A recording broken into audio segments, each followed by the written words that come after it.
एक पत्नी, एक प्रेमी और एक नीला ड्रम। क्या कोई सोच सकता है कि 7 फेरों का बंधन इस कदर लहूलुहान होगा कि लाश को कंक्रीट में दफन करना पड़ेगा। मेरठ के ब्रह्मपुरी इलाके में रहने वाले सौरभ राजपूत को लगा था कि 2 साल बाद लंदन से घर लौटने पर उसका स्वागत मुस्कुराहटों से होगा। उसे नहीं पता था कि उसकी गैर मौजूदगी में उसकी पत्नी मुस्कान और उसके पुराने क्लासमेट साहिल ने उसकी मौत का सामान तैयार कर रखा है।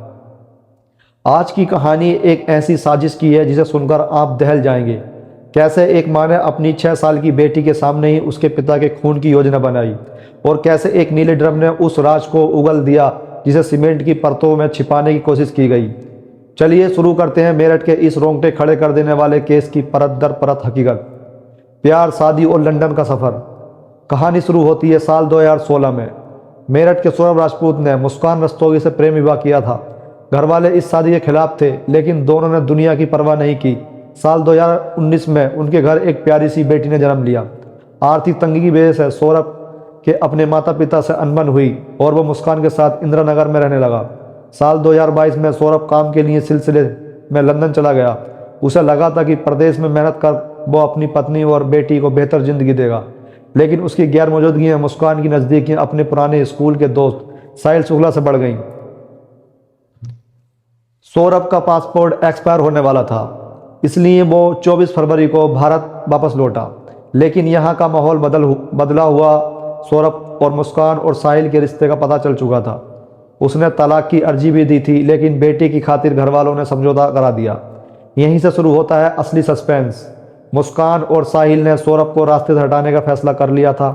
उन्होंने पहले ही चाकू और बेहोशी की दवाई खरीद ली थी। 3 मार्च की वो काली रात मुस्कान ने सौरभ के खाने में नशे की दवा मिला दी। जब सौरभ बेहोश हुआ तो साहिल ने उसके हाथ पकड़े और मुस्कान ने चाकू से अपने ही पति पर एक के बाद एक कई बार किए। खौफनाक राज, वो नीला ड्रम और सीमेंट। खून से लथपथ लाश सामने थी। सबूत मिटाने के लिए उन्होंने लाश को बाथरूम में ले जाकर 3 टुकड़े कर दिए। कमरे में बिखरे खून को ब्लीचिंग पाउडर से धोया ताकि गंध न आए।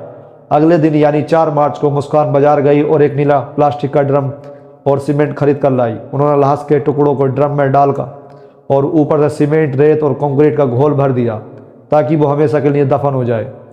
साजिश यहीं खत्म नहीं हुई। लाश को ठिकाने लगाने के बाद दोनों प्रेमी प्रेमिका जश्न मनाने के लिए मनाली, शिमला और कसौली घूमने निकल गए। ये कितनी खौफनाक वारदात है, इससे आप अंदाजा लगा सकते हैं। सौरभ के भाई राहुल को शक हुआ और उसने गुमशुदगी की रिपोर्ट दर्ज कराई। 17 मार्च को जब मुस्कान वापस लौटी तो उसकी 6 साल की मासूम बेटी ने पिता के बारे में पूछा। मुस्कान घबरा गई और ड्रामा करते हुए अपने ससुराल वालों के ही सौरभ की हत्या का इल्ज़ाम लगाने लगी। लेकिन मुस्कान ने अपने माता पिता को उस पर यकीन नहीं हुआ। वो उसे खुद थाने ले गए। पुलिस की सख्ती के आगे मुस्कान टूट गई और उसने अपना जुर्म कबूल कर लिया।